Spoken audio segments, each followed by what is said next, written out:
It's the end of the world. The moon turns to blood, mountains crumble, mutant locusts swarm. These are just some of the strange images we find in parts of the Bible called apocalyptic. And while most people think the biblical word apocalypse means the end of the world, it actually doesn't mean that at all. So let's talk about how to read apocalyptic literature in the Bible. So wait, the apocalypse doesn't mean the end of the world? No, apocalypse is a Greek word that means to uncover or reveal. An apocalypse is when you suddenly see the true nature of something that you couldn't see before. Because I don't always see things the way they really are. Right. We all develop familiar ways of seeing the world that can limit or blur our vision. So an apocalypse is like a revelation. Right. Now, in the Bible, an apocalypse is when God pulls back the curtain to show someone what's really going on in the world from a divine perspective. For example, take Isaiah the prophet. He's suddenly transported in a vision into God's throne room.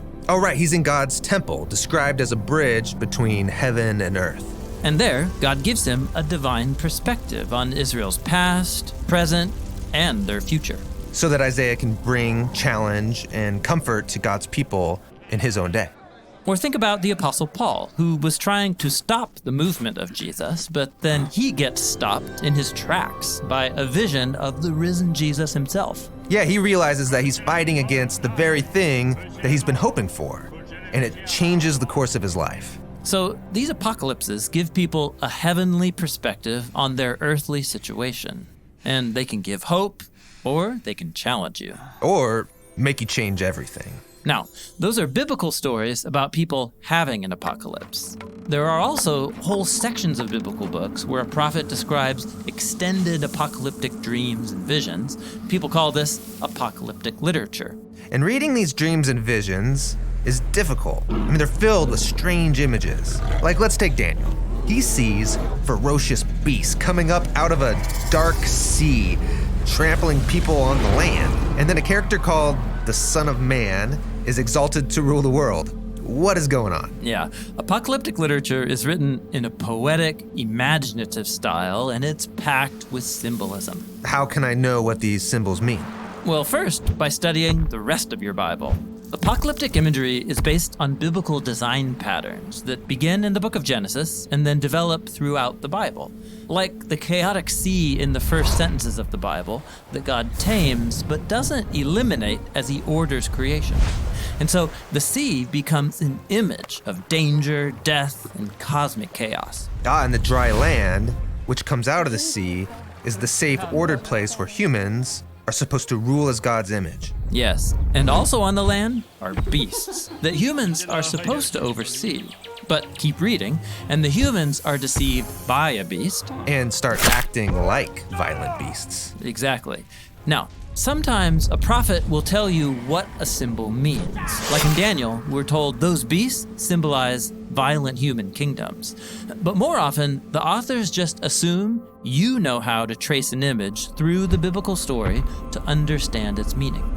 Now let's look at the last book of the Bible, the Revelation, because it's one really long vision. The whole thing is an apocalypse. Yeah, and it works the same way. It begins with John the visionary transported to God's throne room, where he sees the risen Jesus as the exalted king of the world. But Jesus is depicted as a bloody lamb. Right. It's a design pattern showing how Jesus is the sacrificial lamb from Israel's Passover and from the Day of Atonement.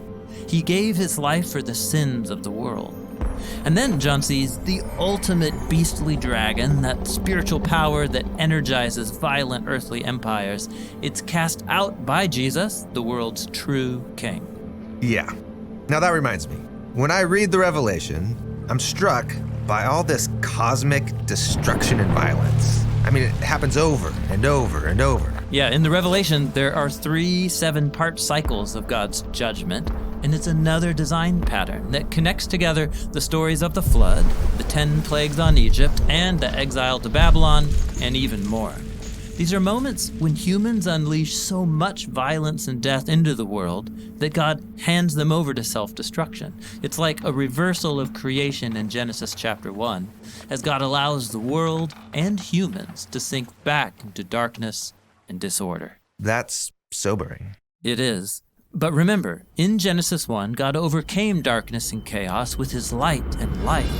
And so too in the Revelation. The death of Jesus and the death of the world as we know it is the pathway into the renewed creation that began with the resurrection of Jesus. And so while the Revelation feels like the end of the world, it's actually about the beginning of the renewed world, where heaven and earth are reunited and God's human images rule all creation in the love and power of God. Okay, this is a lot to take in. It is. And there's a lot in these books that is still hard to understand, but the purpose of Apocalyptic is really clear. To give us a heavenly perspective on our earthly circumstances so that every generation of God's people can be challenged, comforted, and given hope for the future.